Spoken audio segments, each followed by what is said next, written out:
Hello दोस्तों, आज के इस वीडियो में बात करेंगे class 10 science subjective question 2026 board exam में आने वाला सभी क्वेश्चन के। तो इससे पहले आपको क्वेश्चन नंबर 22 तक बता दिए हैं। ये पार्ट थर्ड वीडियो है, इसमें आपको 23 से आगे जहाँ तक चलेगा वहाँ तक बताएंगे। चलिए ध्यान देते हैं। पहला क्वेश्चन कह रहा है जाइलम तथा फ्लोएम में, अरे यार ये छटपटा रहा है।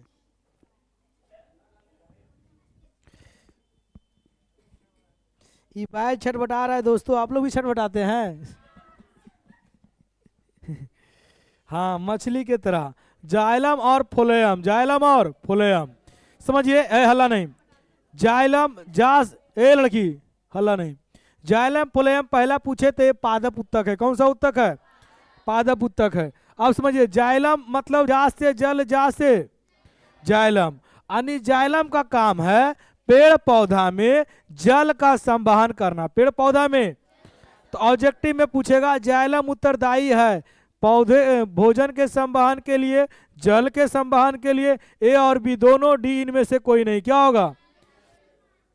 फ्लोएम, फ्लोएम में भा आनी कौच हो जाएगा। इसमें क्या आता है? भोजन है ना। तो फ्लोएम जो किसके लिए संवहन है? भोजन के संवहन के लिए। किसके लिए? अब समझिए, जाइलम एक निर्जीव उत्तक है। जाइलम में क्या है? और फ्लोएम में क्या है? सजीव उत्तक। ए हला नहीं। जाइलम कैसा उत्तक है? निर्जीव। और फ्लोएम कैसा उत्तक है? सजीव। कहता है यह जल तथा खनिज लवण को पत्तियों तक पहुंचाता है। जल तथा खनिज लवण को या पत्तियों द्वारा तैयार भोज्य पदार्थों को पौधे के सभी भागों तक। तो पौधे के सभी भागों तक कौन पहुंचाता है भोजन? फ्लोएम। कौन पहुंचाता है? जाइलम नीचे से ऊपर की ओर गति करता है, नीचे से। लेकिन फ्लोएम जो होता है सभी तरफ गति करता है। फ्लोएम सभी तरफ, फ्लोएम ऊपर से नीचे की तरफ गति करता है। फ्लोएम ऊपर से नीचे की, मतलब देखिए भोजन कहाँ बनेगा? पत्ती में। कहाँ बनेगा? तो पत्ती से कहाँ तक आएगा? जड़ तक। पूरे पार्ट कौन चाहिए? लेकिन बताओ जल कहाँ देते हैं? जड़ में। तो जड़ से कहाँ जाएगा? ऊपर से। याद रखना। तो जाइलम निर्जीव उत्तक है और फ्लोएम कौची है? अरे कौची है? बताओ। जल, जल और खनिज का संवहन कौन करेगा? और फ्लोएम कौची करेगा? भोज पदार्थों के, भोज। ऊपर से नीचे कौन करेगा? जाइलम। कौन करेगा? और नीचे से ऊपर से नीचे जो कौन जाएगा? फ्लोएम। अगला क्वेश्चन कहता है रेलवे सिग्नल लाल रंग का होता है क्यों? रेलवे सिग्नल लाल रंग का होता है, चलिए आप लोग बताइए। खतरा का तो प्रतीक है ये लाल रंग, वो तो हम जानो ये, लेकिन क्यों? आप पढ़े कि इसका प्रकीर्णन क्या होता है? बहुत कम होता है। अब किस रंग का प्रकीर्णन सबसे अधिक होता है? बैगनी का। किसका होता है? एक ऑब्जेक्टिव याद हुआ, एक ऑब्जेक्टिव याद हुआ कि पहला किस रंग का तरंगधर सबसे अधिक होता है? लाल का। तरंगधर उल्टा है जी, तरंगधर पूछे तो कौची। अब बैगनी कौची होता है? सब बैगनी का सबसे कम होता है। बैनिया पिनाला, बैनिया पिनाला।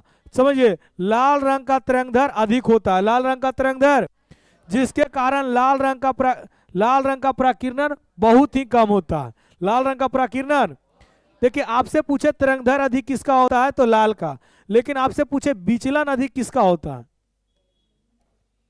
विचलन अधिक किसका होता है बताइए? बैगनी का। किसका होता है? बैगनी का। याद रखिएगा, ठीक है। अगला क्वेश्चन, या तरंगधर सबसे कम किसका होता है? बताइए जी। बैगनी का। किसका होता है? कहता है यह रंग कम फैलता है। जब यह रंग कम फैलता है तो कुहासे या धुएं में स्पष्ट दिखाई देता है। कुहासे या धुएं में। इसलिए रेलवे सिग्नल पर किसका इस्तेमाल किया जाता है? इसमें दो वर्ड याद रखना है। पहला वर्ड याद रखना है कि लाल रंग का तरंगधर अधिक होता है, लाल रंग का तरंगधर, जिसके कारण इसका प्रकीर्णन बहुत, जिसके कारण प्रकीर्णन बहुत। और जब प्रकीर्णन कम होता है तो कुहासे या धुएं में ये स्पष्ट दिखाई देता है, कुहासे और धुएं में। इसलिए लाल रंग का उपयोग सिग्नल में किया जाता है। लाल रंग का उपयोग अधूर है। बताओ पहला पॉइंट क्या लिखेंगे कि लाल रंग का तरंगधर, लाल रंग का तरंगधर, लाल रंग का तरंगधर जिसके कारण इसका प्रकीर्णन, जिसके कारण इसका प्रकीर्णन और एक कुहासे और धुएं में भी क्या होता है, स्पष्ट दिखाई देता है। क्या होता है, इसलिए इसका किस में इस्तेमाल करते हैं, सिग्नल में। किस में करते हैं। अगला क्वेश्चन, एमीटर और वोल्ट मीटर में अंतर लिखें। एमीटर और वोल्ट मीटर में, एमीटर और वोल्ट मीटर में निम्नलिखित अंतर है। फिर देखिए एग्जाम में कैसे लिखना है। क्वेश्चन ऊपर हो गया, क्वेश्चन नंबर लिख दिए, नीचे आंसर लिखेंगे, एक लाइन छोड़ देंगे, फिर एक बार लिखेंगे कुछ एमीटर, एक बार लिखेंगे, ऐसे लिखना है। एमीटर समझिए, एमीटर को सबसे पहले किससे मापा जाता है, विद्युत धारा को। किससे मापा जाता है, किससे मापा जाता है, विद्युत धारा को। वोल्ट मीटर से विद्युत विभवांतर, विद्युत विद्युत विभवांतर, विद्युत विभवांतर, विद्युत विभवांतर। इसको कौन क्रम में जोड़ा जाता है, समांतर क्रम। कौन सा क्रम, समांतर क्रम। इसको कौन सा क्रम में जोड़ा जाता है, श्रेणी क्रम। कौन सा क्रम, कौन सा क्रम हुआ। अब आप लिखिए, एमीटर किसी विद्युत परिपथ में धारा की प्रबलता को मापता है, पहले बताएं। दूसरा, एमीटर को विद्युत परिपथ में किस क्रम में जोड़ा जाता है, कहता है इसका स्केल क्या होता है, ए अंकित होता है। इसका जो स्केल ऐसे होगा, इसका स्केल ऐसे होगा, और ये जो वोल्ट मीटर है उसका स्केल भी इस तरह से होगा। समझ गए ना। तो एमीटर वोल्ट मीटर आप चित्र भी बना सकते हैं। अब चित्र भी एक लाइन जोड़ के इसमें क्या कीजिएगा, ऐसे करके चित्र बना दीजिएगा। इसमें को प्लस माइनस भी दिखाना है, प्लस और है ना चिन्ह को दिखाना है जी। चलिए अब इसके बाद वोल्ट मीटर को विद्युत परिपथ में किन क्रम में जोड़ा जाता है, दो बिंदुओं के बीच विभवांतर मापता है। दो बिंदुओं के बीच क्या मापता है, वोल्ट मीटर को परिपथ में किस क्रम जोड़ा जाता है। अच्छा समझिए, श्रेणी क्रम समांतर क्रम समझते हैं। जैसे देखिए, अगर ये परिपथ है, अगर ये परिपथ बैटरी जोड़ दिए, तो यहां पर अगर डायरेक्ट ऐसे जोड़ दिए, अगर डायरेक्ट ऐसे जोड़ दिए तो ये हुआ कौची, समांतर क्रम। क्या, श्रेणी क्रम। क्या हुआ, लेकिन यहां पर ही क्या करेंगे, परिपथ को ऐसे काट देंगे, और ऐसे करके जब जोड़ दिए तो ये कौन क्रम हुआ, अरे बोलना, समानांतर क्रम। कौन क्रम। तो बताइए इस तरह से किसको जोड़ेंगे, वोल्ट मीटर को कि एमीटर को, किसको जोड़ेंगे। सबको याद हो गया है ना। तो बताइए पहला क्वेश्चन, वोल्ट मीटर को परिपथ में किस क्रम में जोड़ा जाता है, और एमीटर को किस क्रम में जोड़ा जाता है। बता, एमीटर से किसे मापा जाता है, विद्युत धारा को। वोल्ट मीटर से किसे मापा जाता है, बताओ। वोल्ट मीटर में क्या अंकित होता है, भी। क्या अंकित होता है, और एमीटर में क्या अंकित होता है, याद रहेगा, लिखाएगा या में। चलिए अगला, कहता है लेंस की क्षमता किसे कहते हैं। लेंस की क्षमता, सबसे पहले जानिए, लेंस की क्षमता का मात्रक डायोप्टर होता है। क्या होता है, याद रखना। डॉक्टर क्या इस्तेमाल करेगा, डायोप्टर। डॉक्टर क्या इस्तेमाल करेगा, लेंस की क्षमता का ऐसा मात्रक क्या होगा, लेंस की क्षमता का ऐसा मात्रक क्या होगा, आवर्धन का मात्रक क्या होगा। आवर्धन मात्रक नहीं होता, आवर्धन का मात्रक वो मात्रक विहीन होता है। क्या होता है, ये दोनों इंपॉर्टेंट क्वेश्चन है कि नहीं है। चलिए, लेंस द्वारा प्रकाश की किरणों को मोड़ने की क्षमता को लेंस क्षमता कहते हैं। समझिए, लेंस द्वारा प्रकाश की किरण जो है उसको मोड़ना है, उसको क्या करना है, मोड़ने की क्षमता को क्या करेंगे। जैसे ये जो लेंस है ये क्या करे, जितना भी प्रकाश की किरण आ रहा है उसको किस अनुसार मोड़ना है, इसी के क्षमता को हम क्या कहते हैं, लेंस की क्षमता। क्या कहते हैं, तो लेंस के द्वारा प्रकाश की किरणों को मोड़ने की क्षमता को क्या कहते हैं, अरे बोलो ना, मोड़ने की क्षमता को क्या कहते हैं। किसको मोड़ेगा, किसको मोड़ेगा, उसे हम क्या कहेंगे, क्या कहेंगे, क्या कहेंगे। लेंस के द्वारा प्रकाश की किरणों को मोड़ने की क्षमता को क्या कहते हैं, लेंस की। जो लेंस प्रकाश को जितना मोड़ेगा उतना उस लेंस की क्षमता अधिक होगा। जो लेंस जितना प्रकाश को मोड़ेगा उतना उसका क्षमता क्या होगा, जो लेंस जितना प्रकाश को मोड़ेगा उतना ही उसकी क्षमता क्या होगा, और जो लेंस जितना प्रकाश को कम मोड़ेगा उसकी क्षमता उतना। और इस क्षमता को किससे सूचित करते हैं, पी से। किससे करते हैं, और लेंस के क्षमता का ऐसा ही मात्रा क्या होता है, डायोप्टर को किससे सूचित करते हैं, किससे करते हैं। पहला क्वेश्चन बताइए, लेंस की क्षमता किसे कहते हैं, तो जब जो लेंस जितना प्रकाश को मोड़ेगा, जो लेंस जितना प्रकाश को, वो क्या कहलाता है, नहीं ऐसे नहीं बोलेंगे, बोलेंगे ऐसे कि लेंस द्वारा प्रकाश की किरणों को मोड़ने की क्षमता को लेंस की क्षमता कहते हैं। और जो लेंस जितना प्रकाश को मोड़ेगा उतना उस लेंस की क्षमता होगा, उतना उस लेंस की। और जो लेंस जितना कम मोड़ेगा उतना उसका लेंस की क्षमता कम होगा, उतना उसकी लेंस की क्षमता। और इस लेंस की क्षमता को मापा जाता है किसमें? डायोप्टर में। किसमें मापा जाता है? इसे डी के द्वारा सूचित किया जाता है, इसे डी के द्वारा। और लेंस के क्षमता को पी के द्वारा सूचित किया जाता है, लेंस की क्षमता को। आप एगो फार्मूला भी हम बताए थे, पापा फूफा 1 नंबर, पापा फूफा। यानी जब लेंस के पावर निकालना है तो 1 बटा, और जब एफ निकालना है तो 1 बटा। पढ़ाए थे पढ़ाए थे जी। चलिए आगे बात करें, अगला क्वेश्चन। आकाश का रंग नीला क्यों दिखाई देता है? कल के क्लास में आपको, कल वीडियो में जो अपलोड किए हैं उसमें पढ़ाए थे कि आकाश का रंग जो नीला है वो किसके कारण है? तो प्रकाश के प्राकिरण के कारण। प्रकाश के सबसे ज्यादा प्राकिरण किस रंग का होता है? नीला रंग का। किस रंग का होता है? किस रंग का होता है? नीला रंग का। किस रंग का होता है? कहाँ होता है? आकाश में। कहाँ होता है? आकाश में। कहाँ होता है? आकाश में। कहता है सूर्य की प्रकाश जब वायुमंडल से होकर गुजरता है तो वायुमंडल में उपस्थित छोटे छोटे धूल कण नीले रंग के प्राकिरण या अन्य रंग के सापेक्ष में सबसे अधिक करता है, सबसे अधिक करता है, जिसके कारण नीला रंग पूरा वायुमंडल में फैल जाता है। नीला रंग पूरा वायुमंडल में, जिसके कारण आकाश कैसा दिखाई देता है? पहले समझिए। कहता है जब सूर्य के प्रकाश वायुमंडल में, कहा आपको पता है कि वायुमंडल जो है वो हवा का क्या है? हवा का क्या एक परत है, क्या एक आई वायुमंडल में जब प्रवेश करेगा वायुमंडल में, तो इसमें छोटा छोटा क्या उपस्थित है? कण। क्या उपस्थित है? अब कण वो क्या करेगा? एक जो कण है वो नीले रंग का प्राकिरण अन्य रंगों के सापेक्ष अधिक हो जाएगा। हम बताए थे ना कि वायुमंडल में बाबू सबसे ज्यादा प्राकिरण किस रंग का है?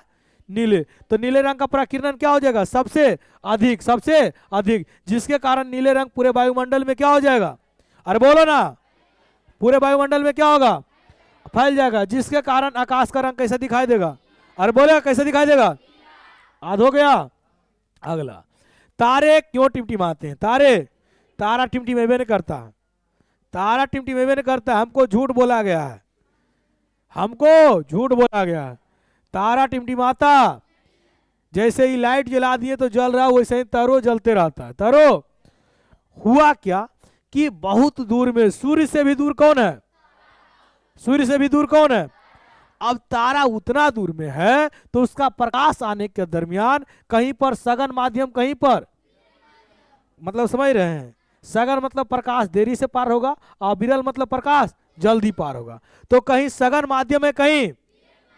अब जब कभी प्रकाश हमारा आंख तक आता है, कभी आंख तक आता है, कभी क्यों? सघन माध्यम विरल माध्यम रहने के कारण, जिसके कारण हमें क्या महसूस होता है? अरे क्या महसूस होता है?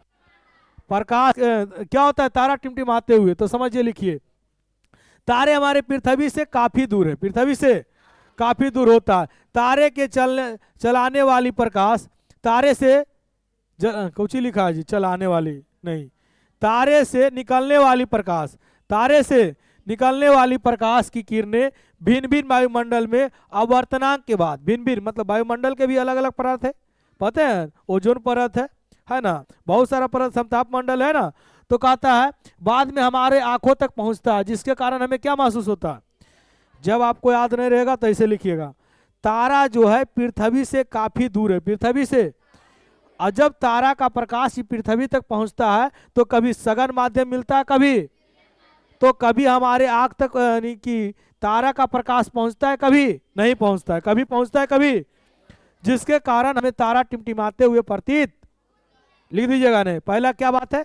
पहला बात है कि तारा है पृथ्वी से, पृथ्वी से, और तारा जब फिर तारा का जो है वो प्रकाश जो पृथ्वी पर आता है उसके दरमियान कहीं पर सघन माध्यम, कहीं पर सघन माध्यम, कहीं पर, तो कभी हमारे प्रकाश कभी हमारे उसका तारा का प्रकाश कभी हमारे पास पहुंचता है, कभी पहुंचता है, कभी, जिसके कारण तारे हमें क्या दिखाई देता है? टिमटिमाते हुए प्रतीत होता है, जिसके कारण तारा क्या होता है? वास्तव में तारा टिमटिमाता, वास्तव में तारा टिमटिमाता। याद रहेगा, याद रहेगा। अब बताओ तारा टिमटिमाता है किस घटना के कारण? हट अपवर्तन होगा रे। प्रकीर्णन क्या है इसमें? इसमें छितरा थोड़ी रहा है, इसमें आ रहा है नहीं आ रहा है, तो ये किसके कारण हो रहा है? अपवर्तन है। तो तारा टिमटिमाने का कारण क्या है? अपवर्तन के कारण। किसके कारण? जैसी धोखा के बात हुआ अपवर्तन। कौची? जैसे कि मछली तालाब में रखी वास्तविक गहराई से ऊपर दिखाई देता है, किसके कारण?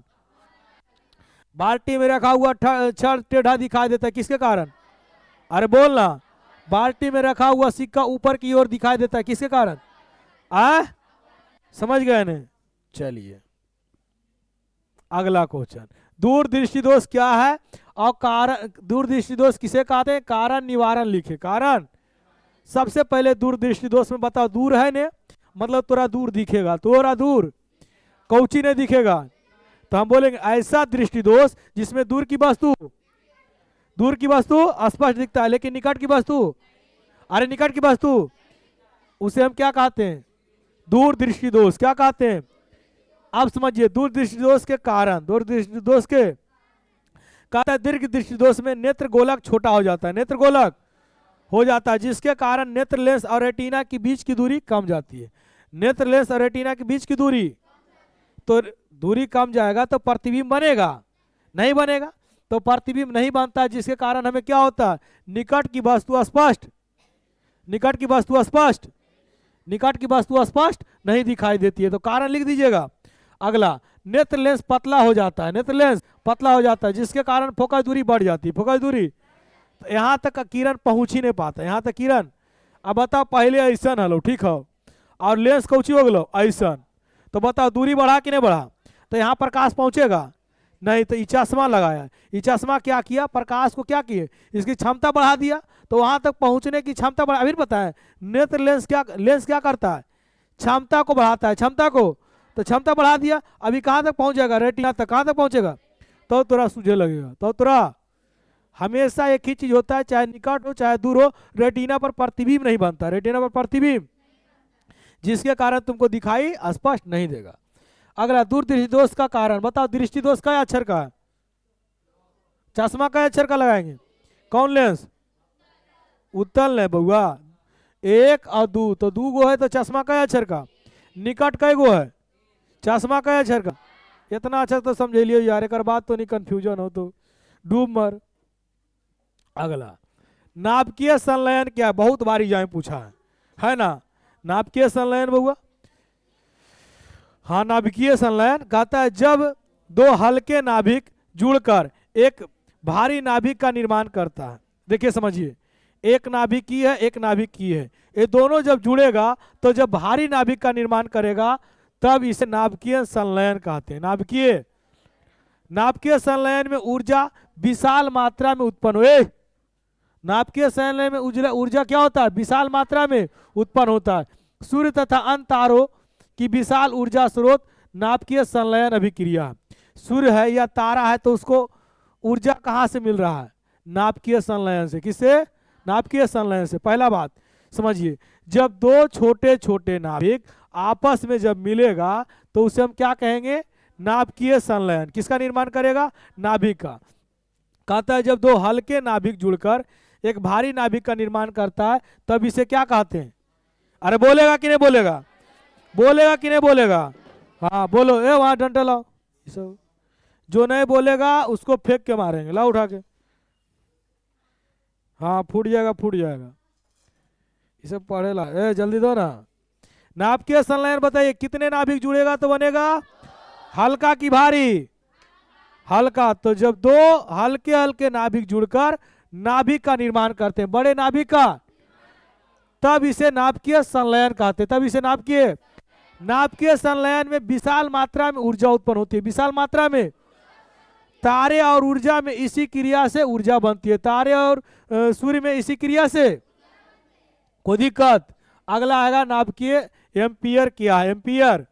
समझिए, विद्युत धारा को मापने के उपकरण, सॉरी, विद्युत धारा का ऐसा ही मात्रक क्या होता है? एम्पियर। क्या होता है? विद्युत धारा को आई से लिखते हैं, एम्पियर को ए से लिखते हैं। किससे लिखते हैं? तो पहला क्वेश्चन, जब किसी चालक में अनुप्रस्थ कांटे के क्षेत्रफल 1 सेकेंड में 1 कूलाम आवेश प्रवाहित होता है, 1 सेकेंड में 1 कूलाम आवेश, तो उसे हम क्या कहते हैं? एम्पियर। क्या कहते हैं? जब आपको नहीं याद है तो आप डायरेक्ट बोलिएगा कि यानी कि समय, आप बोल दीजिएगा कि एक कूलाम कूलाम और समय के अनुपात को एम्पियर बोलते हैं। एक कूलाम और समय के अनुपात को एम्पियर बोलते हैं। जब नहीं याद रहे तो, क्योंकि आवेश बटा समय होता है बाबू। आवेश का मात्रक क्या होता है? और समय नहीं होगा, सेकेंड होगा। क्या होगा? सेकेंड। समय नहीं होगा, क्या होगा? सेकेंड। एक कूलाम सेकेंड को हम क्या कहते हैं? 1 एम्पियर। क्या कहते हैं? ऑब्जेक्टिव में पूछता है 1 एम्पियर बराबर है 1 कूलाम प्रति सेकेंड। 1 कूलाम, कहीं कहीं इसको ऐसे लिख देता 1 कूलाम 80 इस पर -1, तो नीचे ऊपर जाएगा तो पावर कितना हो जाएगा? तो इसको पढ़ते 1 कूलाम प्रति सेकेंड। क्या पढ़ते हैं? आप ऐसे भी लिख दीजिए 1 कूलाम प्रति सेकेंड को 1 एम्पियर कहते। 1 कूलाम प्रति सेकेंड को 1 एम्पियर कहते। इसका विद्युत धारा का एसआई मात्रक क्या होता है? और यथा 1 कूलाम बराबर 1 एम्पियर बराबर क्या होता है? 1 कूलाम प्रति। किसी को कोई आपत्ति?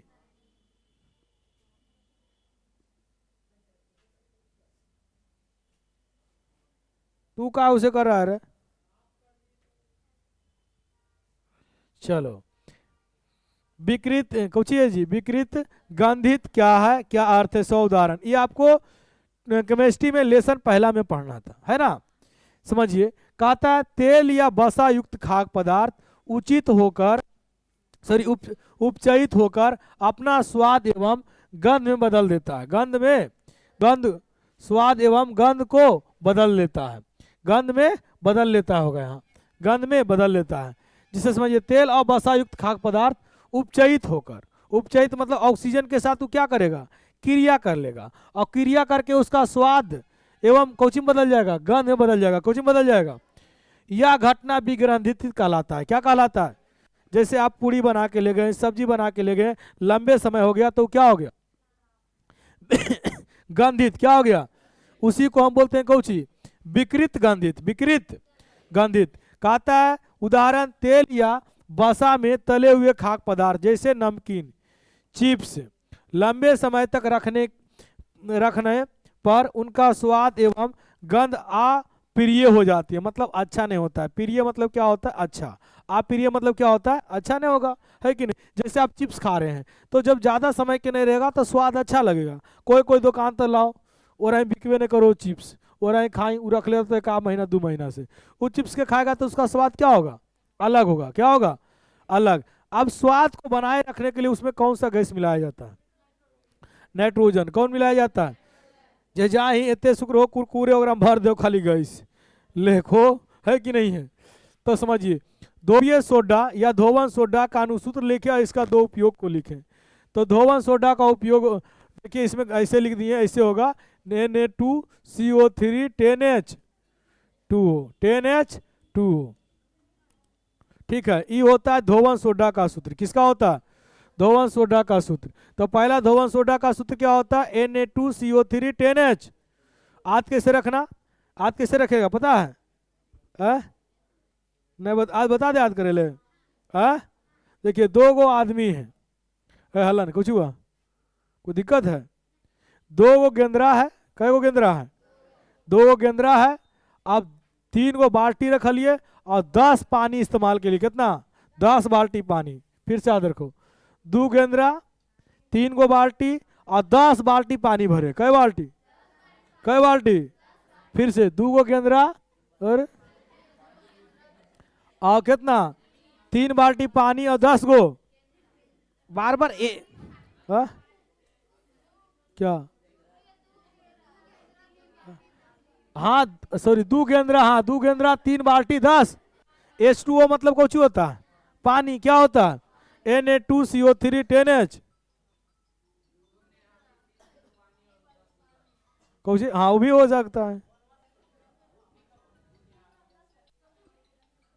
किसका बात किया यार? देखो यहाँ धोवन सोडा का उपयोग, धोवन सोडा का कहता है सोडियम कार्बोनेट का उपयोग कांच में, साबुन में, कागज उद्योग में होता है। हला नहीं। देखिए आपको अगर नहीं याद रहे तो फाकी मार, पहला लिखिएगा सोडियम कार्बोनेट का कांच उद्योग में उपयोग किया जाता है, दूसरा लिख दीजिएगा। साबुन उद्योग में उपयोग किया जाता है, तीसरा लिख दीजिएगा। कागज उद्योग में, एक को तीनों बना दिए, एक को तीनों में। अरे बोलो न रे, बताइए। सोडियम कार्बोनेट का उपयोग कौची में किया जाता है? साबुन में, कागज में, ठीक है। इसका उपयोग बोरेक्स जैसे सोडियम यौगिक के उत्पादन में भी किया जाता है। सोडियम कार्बोनेट का उपयोग घरों में साफ सफाई के लिए, घर में साफ करे करती है न। कहता है जल में अस्थायी कठोरता को हटाने के लिए भी किसका इस्तेमाल करते हैं? Sodium carbonate, sodium. अगला कहता है मिश्र धातु किसे कहते हैं? दो मिश्र धातु का नाम लिखें। मिश्र धातु किसे कहते हैं? कहते हैं जब दो या दो से अधिक धातुओं को, एक धातु या एक धातु का समांगी मिश्रण को क्या कहते हैं? ए हला नहीं। जब दो या दो से अधिक धातुओं को एक धातु या एक अधातु के साथ मिला देते हैं तो उसे क्या कहते हैं? मिश्र धातु। क्या कहते हैं? जैसे कांसा क्या है? पीतल क्या है? पीतल मिश्र धातु है। क्या है? पीतल क्या है? अरे बोलो ना। स्टेनलेस स्टील क्या है? मिश्र धातु। क्या है? सोल्डर क्या है? सोल्डर देखा है? सोल्डर नहीं देखा है? मोबाइल सोल्डिंग करावे ले जाता है, वो जो रखे ओकरे बोलता है सोल्डर। वो कौची है? सीसा और टीन का मिश्र धातु है, सीसा और टीन का। समझ में आया? उदाहरण में हो गया पीतल और इस्पात, पीतल और, याद रहेगा। अगला क्वेश्चन, मछली, मच्छर, केंचुआ, मनुष्य के मुख्य श्वसन अंग के नाम लिखें। तो बताइए प्राणियों का नाम। मछली का मुख्य श्वसन अंग कौन है? और मच्छर का मुख्य श्वसन अंग कौन है? और केंचुआ का मुख्य श्वसन अंग कौन है? और मनुष्य का मुख्य श्वसन अंग कौन है? फेफड़ा। कौन है? कौन है? देखिए मछली में कौची रहता है बउआ? गलफड़ा रहता है। क्या रहता है? तो मछली का श्वसन अंग क्या हो गया? अरे बोलेगी रे, बता। मच्छर का श्वसन अंग क्या हो गया?